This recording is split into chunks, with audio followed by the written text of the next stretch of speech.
While lands have become lakes, lives have been lost, hunger, disease and homelessness are rampant. We continue to fight as we struggle to provide rescue and relief for the 33 million displaced Pakistanis. Today, we are paying an incredibly steep price for mistakes that we did not commit. We are victims of a grievous crime committed by developed nations that has developed and continue to develop at the cost of the environment, a cost that we are paying. Mr. Secretary General, in the next 10 minutes, I'll try and run you through very quickly. Sir, I do not have a PowerPoint presentation, but I'll just explain what the situation is with the help of this map of the province of Sindh. Sir, 30 districts in the province, and on the north we've got Balochistan and the Punjab province north, and the western side we've got Balochistan, and on the south we've got the Arabian Ocean, on the east we have got India. The river Indus, the blue line that you see here, divides the province in two halves. And normally we face floods through river Indus, but this time round, and that, as has been the case for the last two floods in 2020 and in 2011, we've had huge monsoon rains which were never here before. And I'll just give you an idea of how much it has rained here. This left bank of Indus, which you will not visit today, you're going to the right bank, and I'll talk about that also. The district of Nowshera-Feroz, there's a small town called Patidan. The normal rain in Patidan is 86 millimeters in the month of July and August. This town faced 1763 millimeters. That's almost 2,000 times more, 2,000% more, 20 times more. The entire left bank had rains of this kind. Today, sir, you'd be flying, you're right now in Sukkar, where the Sukkar barrage is. From here, you'd be flying via Sukkar, Ladka, and Jacobabad into Usta Mohammed. In Jacobabad, we normally have 62 millimeters of rain in these 2 months. This year, in the months of July and August, we've had 783 millimeters of rain, almost 1,300% more. After going to Balochistan, you'll come to Larkhano, Mohenjo-daro. The Mohenjo-daro airport, normally the normal rain is 60 millimeters. This year we've experienced 990 millimeters in Mohenjo-daro. That is 16.5 times more, 1,650%. On an average in the entire province, we've had 1,100% more rain, 11 times more rain than normal. In such a catastrophe, it is very difficult to sustain. I'll just very briefly tell you about the past floods that we've had. I, as a young boy, remember the 1976, which was a riverine flood due to breaches on the right bank of River Indus, and I remember the destruction at that time. More recently, we had the 2010 floods, which was a breach right here in the Indus River on the right side, and this entire right pocket was flooded till this lake, Manchur Lake, and I saw you asking a question about Manchur, and I'll tell you very briefly about it. This entire right bank was flooded, but only 4 to 5 districts suffered. And apart from these 4 to 5 districts, there was a little problem. There was a breach in Thatra district towards the left side of Indus River and Sijawal district. So about 6 districts were affected in 2010. In 2011, we had the monsoon floods, and they hit the left bank. The right bank there was no issue with the right bank. And about 6 districts of the left bank were affected in 2011. Similarly, 2020, mostly the floods was on the left bank, and 6 districts were affected due to monsoons. We had a little problem in Kambar Shadabpur because of the rains in the Kirthar range, and the water did come into part of Khambar-Shidadkot district in 2020. But Mr. Secretary General, 2022 is beyond belief. 24 districts have been hit. There's water in 24 districts of the province, out of a total of 30. The 6 districts of Karachi, which we have not declared as calamity hit, also experienced, and I'll just tell you the numbers for Karachi. The normal rain in Karachi is 100 millimeters, and this year we got 1185 millimeters, so almost 11 times the rain in Karachi also. The Karachi infrastructure is in shambles because of the rain. We were, we managed to take out the flood water in 6 of the 7 districts. One district which is more rural of nature is we still have water in the district of Malir. The loss, almost 600 people have died. We have a count of 590 till now, but almost, I'd say this will be even higher. Almost 10,000 people injured, and most of these, both the deaths and the injuries, are children. We estimate that about 12 million people, we have a population of more than 50 million in the province of Sindh. We estimate that at least 12 million people have been displaced from their houses, or they're stranded. Even if they're in their houses, they're totally stranded, they are in islands. In terms of loss of property, we've got 3 million, as per the 2017 census, we had 3 million kacha or adobe houses, and these could not withstand the rain that fell from the skies. We fear that all these 3 million houses have been damaged beyond repair. Even if they're standing, they're not good to live in, because if somebody goes and lives in that house now, they would definitely suffer. Livestock, we have a large livestock population in the province. We fear we don't have a complete count now because of the water. We are right now in the rescue and relief stage, but we fear that not less than 500,000 cattle heads. Crop damage, we've got a little more idea because through satellite imagery and all, we estimate that 3.5 million acres of land has been inundated, or farmland has gone under water. Our entire cotton crop, which is on almost 1.5 million acres, is gone. We estimate the cost of this to be about 2.5 billion. You must have seen the trees while you were landing at the Sukkar airport. Our Khairpur district and Sukkar district are famous for dates. The entire dates crop has gone. And so are the crops. We estimate about rice.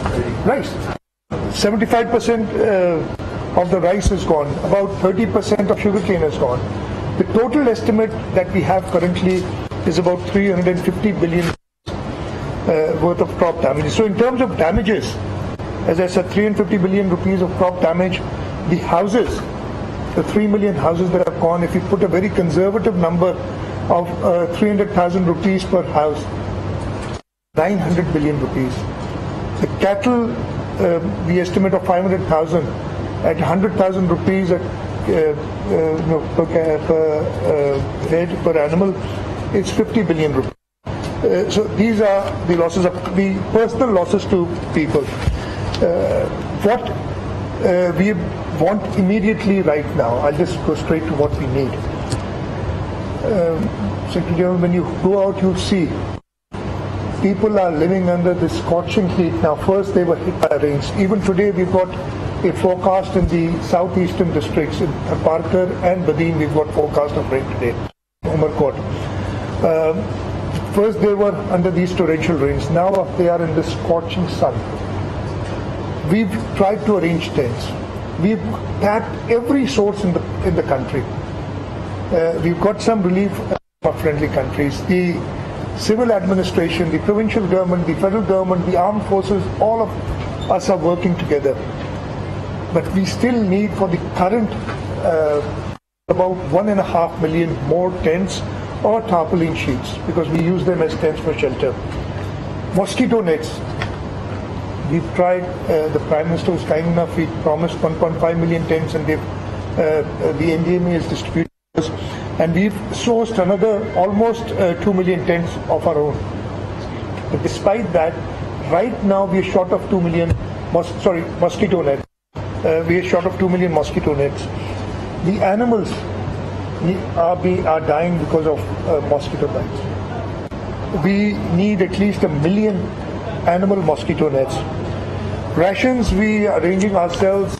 World Food Program has helped us tremendously. I remember the 2010 flood and the relief that came from the World Food Program was commendable. We need similar efforts this year. And lastly, current needs medicines. We've exhausted our suppliers here in the province. Our friendly countries are sending us some medicines, but we need medicines for malaria. We need medicines for diarrhea. We need medicines for skin disease that have come up. Apart from that, we have to come out of this. We are fighting this. We have to be resilient. We, in the province of Sindh, have set ourselves a 2-month target. We want majority of this water evacuated within 2 months. It's going to be a very difficult task, but we are resolute that we are going to do it. Not 100% of the water, but our target is to get 75% of the water. And I'll just very quickly tell you how the water would go. On the right bank, starting from Peshmoor, all these districts, the water comes down to this small blue dot that you see here, which is the Manchur Lake, which right now is about 10 times its normal size. It's gone up to, on the southern side, there are hills. So we've actually sent water to the hills also this time. This water has inundated this entire Sevan Tehsil after breaches of man-made. We cut the Manchur Lake ourselves, and now the water is going into the Indus, but the water coming in is still more than water going out into the river. We are hoping that the river levels will be more favorable in a few days and more water will be evacuated. So all this water will go out from the Manchur Lake into River Indus and then to the sea. On the left bank of Indus, the districts close to next to the river, there are river escapes of canals. So we are going to use them to pump water into these escapes and then flow these water from the escapes into the river. But the other districts which are away, starting from the eastern side of Khairpur, the eastern side of Nawabshah, the districts of Sanghar, Umarkot, Mirpur Khas, all of these would evacuate water through Badin into the sea. And that's the only way the water would go out. So we're trying our best to evacuate this water, and our target is to get 75% of the water out within 2 months, so that we can at least try to sow the crop, the wheat crop in the province. If we are not able to do that, the farmers who've lost 350 billion rupees will lose another crop. That sowing will be delayed in any case. Sowing will be delayed, but we will have late varieties and try and So when the water recedes, all the people displaced will go back to their houses immediately. They won't wait for the government to provide facilities, because they want to earn their living, they want to sow their land for the next crop. And we'll need again a large quantity of shelters, of tents, of tarpals, of some kind of temporary shelters. And this target that we've set ourselves is 2 months, and we estimate about 3 million more tents that we're going to need, or shelters, if I may, for the short term, just this 2 months. We need to support these farmers. Farmers in the province, or in Pakistan generally, and in the province of Sindh particularly, live from crop to crop. We take credit for our inputs, and we pay the creditors when we reap the crop. And we don't have anything to pay the creditors. We don't have any money. The creditors would not give us more money. Even they are out of money. So we need to provide them support, and we feel that we need to provide them support for seed, we need to provide them support for fertilizer, we need to provide them support for tilling the land, to provide them fuel for their tractors if they have any remaining. And the estimate there is about 50 billion rupees would have to go immediately to the farming community just to sow the Rabi crop. Livestock support, the other source of income of the rural people is livestock.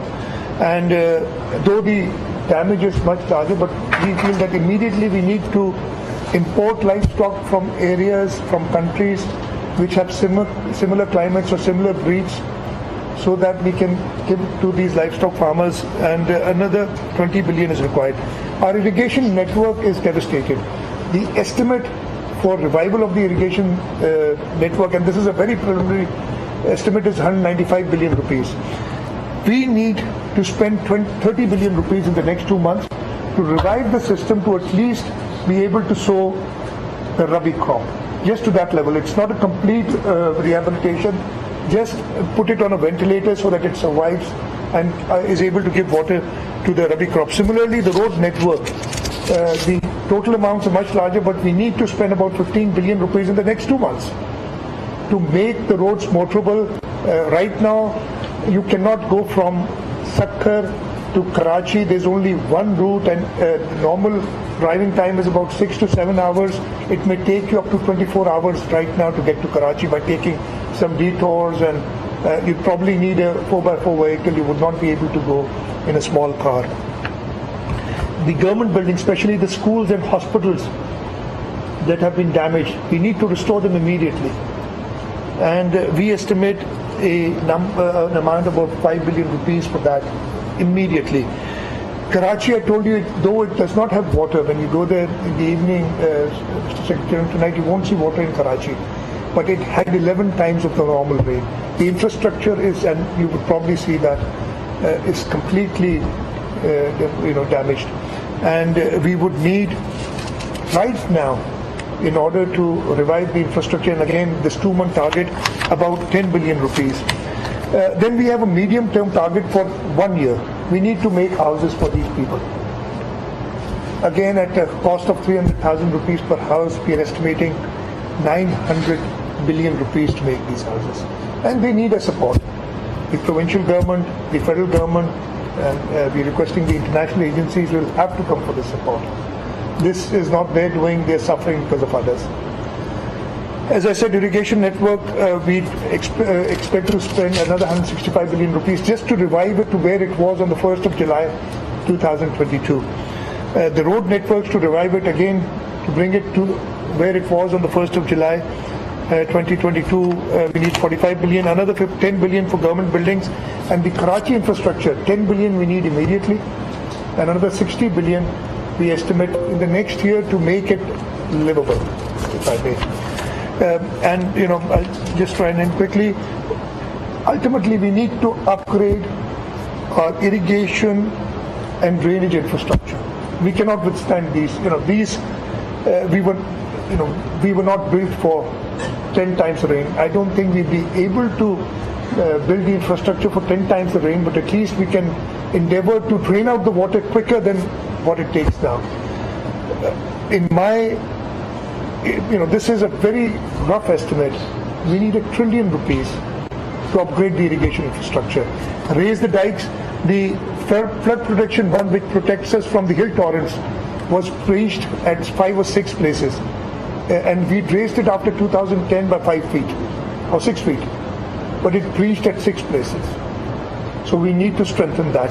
The river dikes need to be strengthened. This year we had just a heavy flood, not a super flood. We had 600,000 cusics at Gudu Barrage roughly.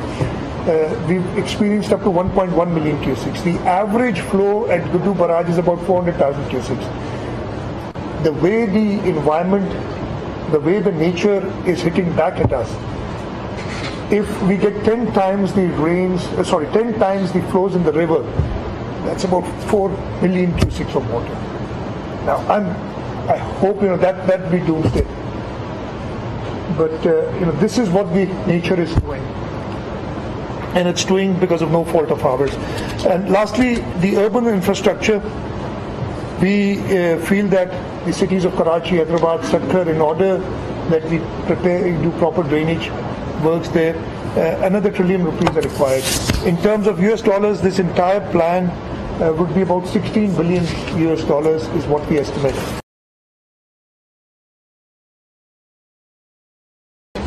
towards Jacobabad and then go to Balochistan and come back to Mohenjo-daro, you'll see part of the disaster.